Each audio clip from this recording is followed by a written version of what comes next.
A number, just a number, 4,643.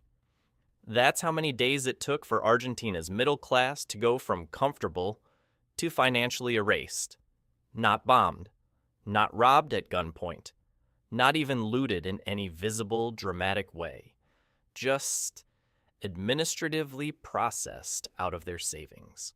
The paperwork was filed correctly, the laws were followed. The banks stayed open, people went to work, children went to school, grocery stores were still stocked. And yet, one morning, people walked to ATMs and the number on the screen meant nothing anymore. No explosion, no headline moment, no single villain in a dark room pressing a button. Just a quiet arithmetic that had been running in the background for years, silently, correctly, legally, and one day, it surfaced. Here is the strange part. Not strange like a conspiracy. Strange like something you have seen before, but keep forgetting you've seen. Every single person in Argentina who lost their savings in 2001, every single one, had been warned. Not by economists, not by newspapers, not by some underground newsletter. They had been warned by the behavior of wealthy Argentinians years earlier. The wealthy had already moved, not to another country, not underground, not illegally, not even secretly. They had moved their money into structures that existed entirely within Argentine law, registered, declared, documented, but positioned outside the reach of what the government could easily touch when the pressure finally surfaced. The middle class watched them do it and called it paranoia. The pattern. Nobody wants to name. There is a specific sequence of events that repeats, not identically, but structurally, across financial crises throughout modern history. Step 1. A government accumulates pressure, debt, deficit, political instability, usually all three at once, feeding each other. Step 2. Language around financial fairness intensifies publicly. New reporting requirements emerge. International agreements are signed. New definitions appear for what counts as a taxable asset, a reportable account, a controlled entity. Step 3. Capital controls appear. First quietly in regulatory language, then formally in law, then permanently in practice. Step 4. Ordinary savers discover that the rules changed while they were busy living their lives. The wealthy are almost never caught in Step 4. Not because they predicted the future with precision. Not because they had inside information. Not because they broke any laws. Because they understood that Step 1 was already in motion, and they built their financial architecture around a truth that most people find genuinely uncomfortable to say out loud. The rules that protect your money are written by the same institutions that may one day need your money. That is not cynicism. That is reading the fine print of how monetary systems actually behave under fiscal pressure. Every major financial framework in history has had a mechanism, buried, technical, rarely discussed, that allows the state to reach into private holdings during a sufficiently defined emergency. The question was never whether that mechanism existed. The question was always, are your assets sitting inside its reach or outside it? Here is where most financial content becomes either dishonest or cowardly, either glamorizing secrecy like it's a thriller or pretending these structures don't exist to avoid the conversation entirely. They exist. They are legal. They are documented in publicly available legal literature, and they are systematically underexplained to anyone outside a very specific income and legal advisory bracket. Irrevocable trusts. When assets are placed inside an irrevocable trust, legal ownership of those assets transfers away from the individual. The trust owns them. The individual benefits from them, but does not own them in the legal sense that courts and government collection mechanisms recognize. Civil judgments, creditor claims, and most government seizure mechanisms target the owner. If you are not the legal owner, the instrument that targets owners does not reach you. This structure is not a modern innovation. It is centuries old, which is precisely why it is durable. It predates every modern financial regulation ever written. Dismantling it would require rewriting foundational property law, which carries political costs governments consistently choose not to pay. Private placement life insurance, PPLI, almost never discussed in public financial media. PPLI is an insurance wrapper structure that holds investment assets inside a life insurance policy framework. The legal protection afforded to life insurance policies from creditor claims is embedded in the foundational legal code of most countries at a level that predates modern financial regulation by decades. It was written into law during a period when governments were trying to protect family savings, and it has never been removed, because removing it would be politically catastrophic. Assets inside a properly structured PPLI are, in most jurisdictions, shielded from civil judgments, direct creditor claims, and in many documented cases, direct government levies. The structure declares everything. It hides nothing. It simply exists inside a legal category that carries protections most people do not know apply to investment assets. Offshore trusts in stable neutral jurisdictions. Cayman Islands, Jersey, Liechtenstein, Singapore, Cook Islands. Not because these places are lawless. The opposite is true. These jurisdictions have some of the most precisely written, most consistently enforced legal frameworks in the world.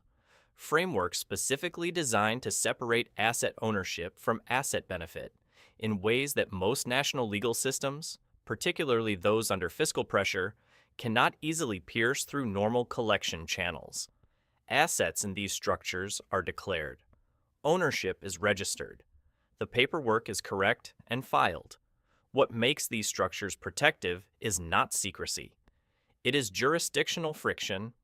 A government collection authority attempting to reach an asset held in a Cook Islands trust needs legal cooperation from the Cook Islands legal system, which operates under different statutes, different treaty obligations, and different political incentives than the requesting government. That friction does not make collection impossible. It makes it expensive, slow, and practically unlikely for all but the largest asset pools. Physical hard assets in private non-bank vault storage, gold, certain physical commodities, art and collectibles with established provenance, held not inside a bank, but inside a private vault facility in Zurich or Singapore, completely outside the banking system, no account number, no SWIFT routing code, no freeze mechanism, no digital entry that a regulatory order can flag. The banking system is, structurally, the most accessible lever a government has over private wealth. Account freezes are fast, cheap, and require minimal legal coordination. Remove the asset from the banking system entirely, and you remove the most accessible point of intervention. The wealthy have understood this for a very long time. Physical assets in non-bank custody exist in a legal and logistical category that most enforcement mechanisms are simply not built to efficiently reach. Multi-layered foreign holding structures. An asset owned by a company registered in one country, managed through a holding entity in a second, with beneficial ownership structures established under the laws of a third, requires coordinated international legal action across multiple treaty frameworks to reach. Most government enforcement mechanisms are resourced and incentivized to pursue this level of coordination only for asset pools above 9 figures. Below that threshold, the cost-to-recovery ratio makes aggressive pursuit impractical. This is not a loophole that will eventually be closed. It is the natural structural consequence of a global financial system that was deliberately designed for capital mobility, and that mobility, by definition, operates in both directions. Capital can move toward return. It can also move toward protection. In 1970, the top 1% of global wealth holders controlled approximately 25% of total private financial wealth. Today, that number sits closer to 47%. The gap did not widen purely because wealthy people earned more in proportion to everyone else, though that is also partially true and documented. The gap widened primarily because wealth preservation is not neutral under financial stress. Inflation, currency devaluation, banking crises, and government fiscal pressure do not erase wealth evenly across the population. They erase it selectively from whoever remains most exposed to the system at the moment of stress. The wealthy reduce their systemic exposure, legally, systematically, over decades, through exactly the structures described above. The middle class, largely unaware these structures existed or were accessible, remained fully exposed. This required no coordination, no conspiracy, no secret meetings. It simply required one group having consistent access to financial architecture information. Through expensive legal advisors, private banking relationships, and generational knowledge transfer, that the other group was never given, not because it was suppressed, but because the delivery mechanism for that information has always had a price of entry most people don't reach. Financial advisors operate under regulatory frameworks that constrain what products and structures they can legally recommend.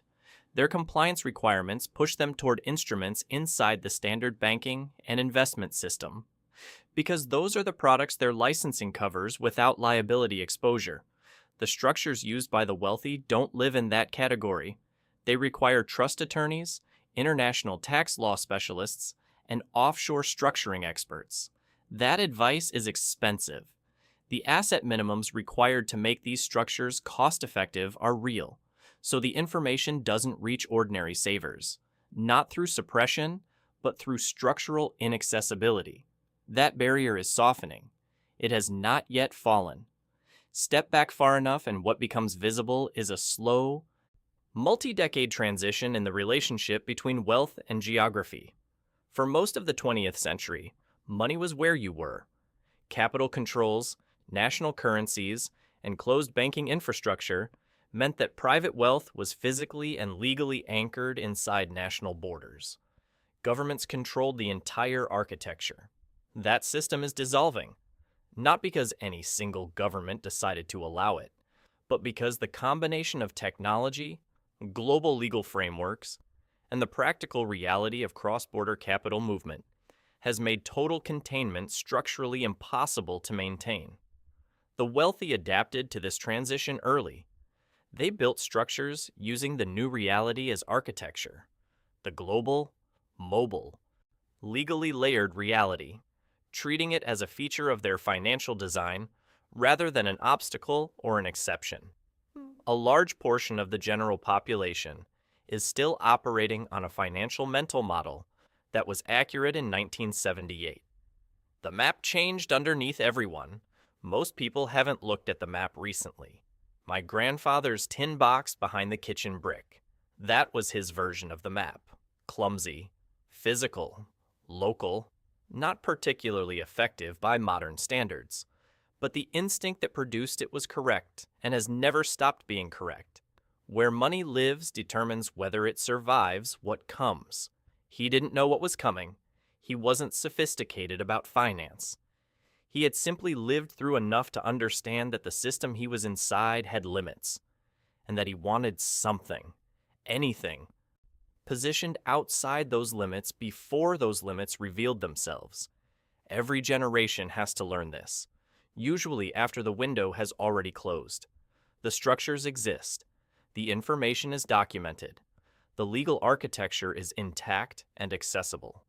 What changes, what always changes, is how much time remains between understanding this and needing to have understood it already. History does not give advance notice on that timeline. It simply runs the pattern again and waits to see who read the map.